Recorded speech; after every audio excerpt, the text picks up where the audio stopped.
ប្រពន្ធរបស់យើងគាត់គឺជាមនុស្សដទៃជាសាច់ដទៃអត់មានជាប់តាក់ទងសាច់ឈាមអីជាមួយយើងទេតែគាត់បានលះបង់សពបែបយ៉ាងដើម្បីគ្រួសារមួយនឹងឪពុកម្ដាយរបស់យើងគាត់ស្រឡាញ់យើងដោយសារយើងហើយនឹងគាត់គឺសាច់ឈាមតែមួយគាត់ជាអ្នកបង្កើតយើងបងប្អូនយើងឬក៏កូនរបស់យើងមានន័យថាយើងអាចនិយាយបានថាជាសាច់ឈាមតែមួយនៅពេលដែលយើងធ្វើខនៅពេលដែលយើងប្រព្រឹត្តរឿងអីដែលមិនគប្បគួរឬក៏យើងបានប្រព្រឹត្តរឿងខុសឆ្គងផ្សេង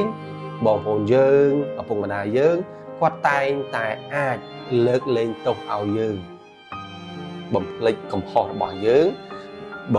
បង្រៀនពយល់ប្រដៅ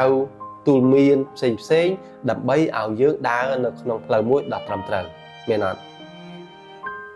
តែបងប្អូនត្រូវចាំថាប្រពន្ធរបស់យើងគាត់គឺជាមនុស្សដទៃជាសាច់ដទៃ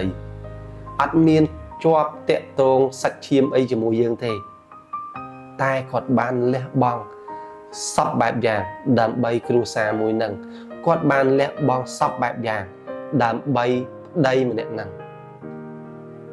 អញ្ចឹងកុំឲ្យការលះបង់របស់គាត់កុំឲ្យការដែលគាត់បានប្រព្រឹត្តរឿងឬក៏គាត់បានលះបង់ស្ទើរតែជីវិតរបស់គាត់វាមិនទទួលបានការតបស្នងដ៏សមរម្យចេញពីប្តីទៅវិញកន្លែងហ្នឹងបើសិនបើបងប្អូនសុភាពបរិះយើងយល់លើកដំកើងគាត់លើកទឹកចិត្តគាត់គាំទ្រគាត់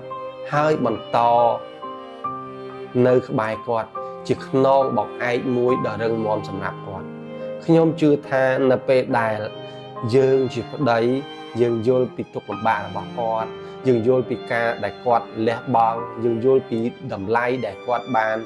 បោះបង់ឬក៏គាត់បានលះបង់សម្រាប់គ្រួសារមួយហ្នឹងប្រពន្ធរបស់យើងក៏កាន់តែស្រឡាញ់យើងហើយយើងកាន់តែស្រាក់ដៃគ្នាយ៉ាងស្អិតរមួតដើម្បីបន្តដំណើរជីវិតគ្រួសាររបស់យើងទៅមុខបានយ៉ាងល្អអញ្ចឹងលើកទឹកចិត្តគាត់មើលឲ្យឃើញពីតម្លៃនៃការលះបង់របស់ប្រពន្ធយើងអូខេ